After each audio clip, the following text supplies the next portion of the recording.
that she was like, that's almost more important than breast milk.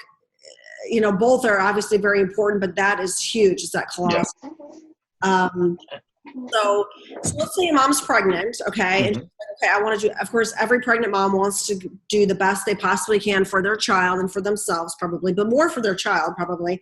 Yeah. What can they do, you know, during pregnancy to support their microbiome, which then in turn supports their babies? So let's just kind of break it down, because I know we could go in a million different directions.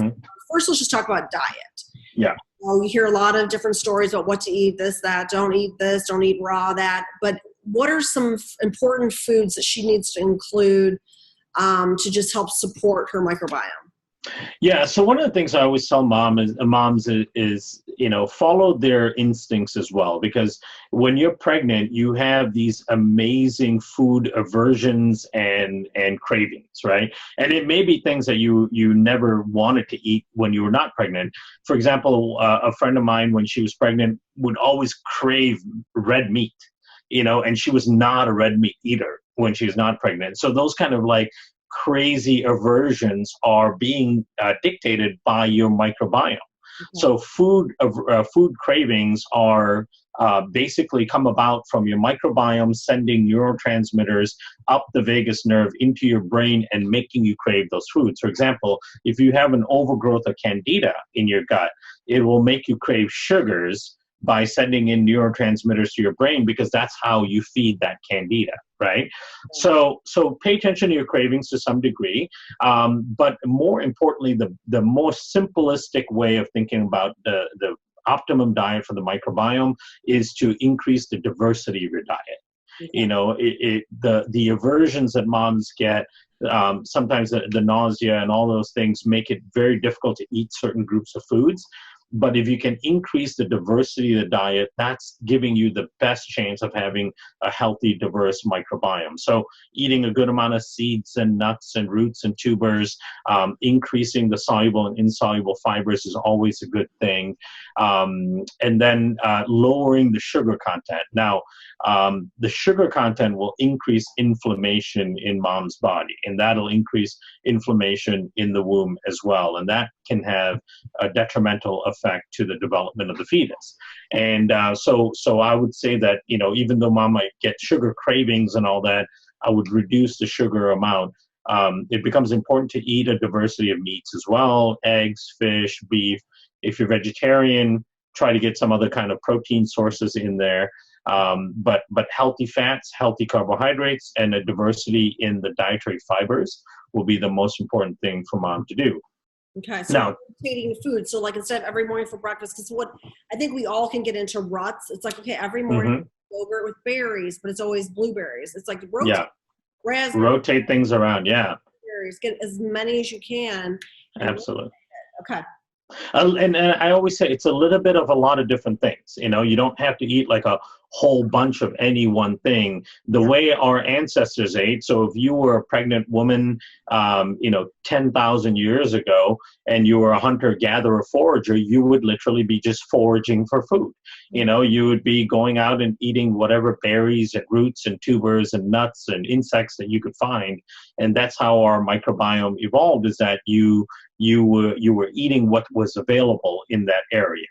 You know, and as humans, we became these omnivores that had the capability of eating a whole bunch of different categories of foods, right? And that's part of what gives us this really complex, amazing microbiome.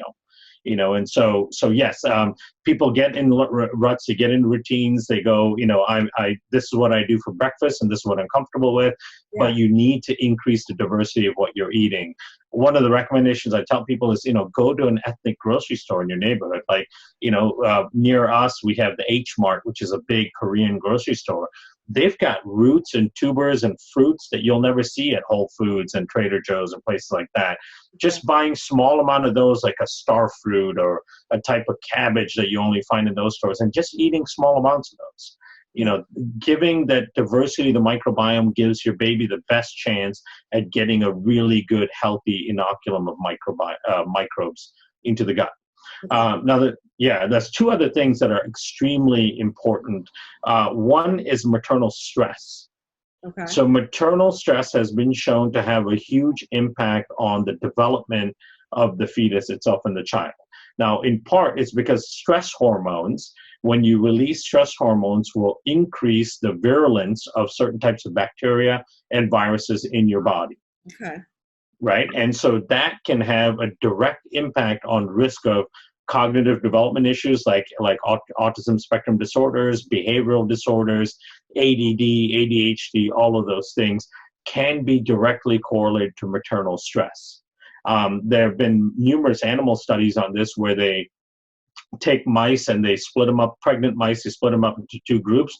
One has normal, stress-free or low-stress birth or gestation. The other one, they put them through a really stressful gestation period. And then the mice that have really stressful gestation periods will give birth to a higher prevalence of babies that exhibit autism-like behaviors. So it can have a significant impact. So for moms, it becomes so important to make sure you're taking care of yourself during pregnancy. One of the best things my wife did when she was pregnant was she went to a massage every week. Nice. And it just really helped her de-stress, reduce the back pain and all of the aches and pains that you're going through because your body's morphing into this thing that is, really incredible and scary at the same time. Right. And so going for a weekly massage, don't forget the mindfulness, the meditation, taking time for yourself to just relax, kick your feet up. There's a lot you do on a daily basis. Yeah, especially if you've got older kids, it's like get help. Absolutely. Even now, because I'm 42, and so it's a little bit different than when I was in my 30s having kids. It's like I'm just more tired. You know what I mean? So yeah. With my other pregnancies, I would work out. I mean, not crazy, but I would go for like a 5-mile walk, or you know what I mean. And I just because I felt like like it felt good. This time around, I'm like, I don't have the bandwidth. So I just do smaller little strolls around my neighborhood. I just keep it really simple. And part of me can like beat myself up, like, oh my gosh, you're gonna just, become such a flab by the time. I'm like, I have to honor that there's a lot going on right now in my body. Yeah. And I'm doing as best as I can. And, maybe as this pregnancy continues, I can do a little bit more, but I'm trying to stay chill. You know what I mean? Yeah. And that's really important. That's critical. Yeah. Because we know the stress directly impacts the microbiome, directly impacts latent viruses. We all have some exposure to, cytomegalovirus, Epstein-Barr virus, papillomavirus, human herpes virus. All of these viruses live in all of us, right? And typically they're dormant, but when you're stressed out, they come out and increase virulence. That increases inflammation and cause significant disturbance in the development of the fetus. And then of course, stress also creates leaky gut. So that's one of the biggest drivers of leaky gut, which dramatically increases the inflammatory markers in the body. And inflammation is going to be the biggest thing that hinders proper fetal development. Okay.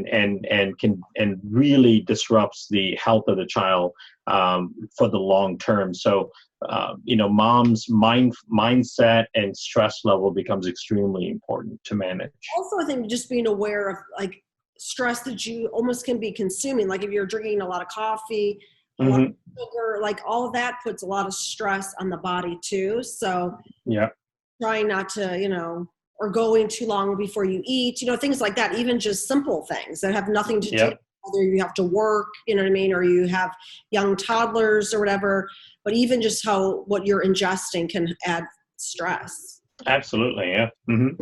Yeah. Now, what about the idea about like gluten, dairy, peanuts? You know what I mean? Because I know a lot of people like in the health world are like gluten-free, dairy-free, or don't eat peanuts, don't eat this, don't eat that. Is there a place for those? Should we be having those occasionally? Like, what are your thoughts on that? I think more, I actually don't advocate significant avoidance of those things, especially anything that's an allergen. You actually need exposure to it in order to build up the tolerance for it. And then you will pass on that tolerance to your child. And so that to me is a really important, exercise, because you need to get adequate exposure to it. Now, if you are severely allergic to something like peanuts or dairy, and you get anaphylaxis or you get really severe allergic reactions, then of course you would want to stay away from it. But just for a matter of prevention, I wouldn't avoid those things necessarily. Yeah, so one of the important things in terms of food choices is for moms to try to eat organic as much as possible. The reason for that is in foods that are not grown organic, you tend to have higher levels of glyphosate, which is the active ingredient in Roundup and the herbicides, right? And glyphosate is the worst kind of antibiotic or antimicrobial you can find, because if you take a regular dose of a prescription antibiotic, for example, it's bad enough, but what it does is it kills all the bacteria in the gut almost equally, bad and good bacteria. You get about 99% of all the bacteria dying off. Now, within 12 hours, they'll start to grow back, but what grows back and in what proportion is where you end up having some issues. Glyphosate is something you'd be exposed to on a regular basis at small levels, but what it does is it specifically kills good bacteria and allows bad bacteria to flourish. Mm-hmm. In particular, one of the bad bacteria that it allows to flourish is a bacteria called Clostridium. So that's a genus of bacteria. There's a whole bunch of species within that genus. And the problem with having an overgrowth of Clostridia is that studies show that in kids who are born who have a high risk of developing autism spectrum disorders, they tend to have high levels of Clostridia as well. So if mom is consuming foods that are increasing her Clostridia growth, and then she passes that on to the child, that passes on an increased risk for those cognitive development issues. Yes. And so glyphosate is found at high levels in foods that are not organic. So by eating organic as much as you can, you're reducing your risk and exposure to that. And then of course, don't use or let anyone use things like Roundup and all that in your yard and your gardens and your flower beds and all that stuff. So you'll see it. What happens if your neighbors use it? And that's still part of a problem because it gets washed into the water system. So if you know your neighbor well enough and if you could say, hey, can you please not do that because that's totally screwing up my microbiome. If they're not a nerd, they'll probably think you're crazy. Exactly. But if you can avoid at least using it in your own yard and it's better. And especially if you're growing your own food or anything like that. Oh my gosh. Absolutely. Use that. What about that one product, Restore? Have you ever heard of that product? Yeah. I have, yeah. Yeah. It's interesting. What I'm waiting to see from that product is a human clinical trial. The problem with that product, it's made up of these minerals called lignites, and for some people that can be problematic. And so far the studies they have are on petri dish studies. It's basically they're called cell line studies in petri dish, but that doesn't translate to a human system.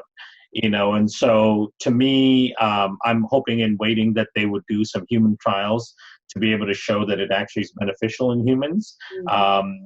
If it turns out that it is, then it's a great addition to someone's routine. But I, personally wouldn't use it until they have some sort of human trial. More information. Yeah, that makes perfect sense. Okay, so the diet variety is king. Get as much exposure to as many different things as you can. Organic. Mm-hmm. Keep your stress levels low as best as you can. Yep. What about, I've always heard that the new thing now is fiber feeds. All these people take probiotic supplements, but if they're not eating the right fibers to bloom the bacteria, that really our bacteria loves fiber. That's what it grows on. Mm-hmm. And so would that also be a focus, is getting, being sure you're getting lots of fiber, or? Yeah, and more so than fiber, it's really the resistant starches. Those are the ones that will specifically feed the certain groups of good bacteria within the large bowel. So you find these starches in things like sweet potato, in roots and tubers like yucca and cassava. Those types of roots and tuber vegetables tend to have higher amounts of these resistant starches. Okay. Those are the things that are good to get into your system, a few times a week. And again, just small amounts. You don't have to get a lot in there. The kiwi fruit. Potato starch. They're like doing tables. Uh-huh. But yeah, to your point, if you just have it in the food form, you don't have to go crazy with it, but just to bring that in. Yeah, you don't have to go crazy with it. I mean, you don't have to all of a sudden increase your dietary fiber intake to like 30 grams a day and so on. I see people doing all kinds of things like that where you don't really need to. You can actually get a lot of your good fiber intake just through food. And the whole benefit of fiber is if the fiber becomes converted to something called short chain fatty acids. You could take all the fiber you want, but if you don't have the right bacteria in your gut to convert the fiber to the beneficial metabolites, then you won't get the benefit from taking the fiber. So when you have too much bad bacteria in your gut, it'll take fiber and convert it to gas. It'll convert fiber to methane, to ammonia, to hydrogen gas, and those aren't beneficial to you. When you have the good bacteria, they're called saccharolytic bacteria. They will convert the fiber into short-chain fatty acids like butyrate, propionate, acetate, and other organic acids. That's when you get the benefit from the fiber. So it's more important to first get a good probiotic in that has been shown to be able to convert the fiber to good stuff, and then start increasing your fiber intake. But again, you don't have to go crazy with it. Yeah. You don't have to be trying to get 30, 40 grams of fiber a day. You definitely don't need those, the $8-9 tubs of psyllium husk and things like that. Just increase some of the root vegetables and you'll have enough fiber into your diet. Okay, that sounds good. How about lifestyle behaviors? Exercise, being outdoors,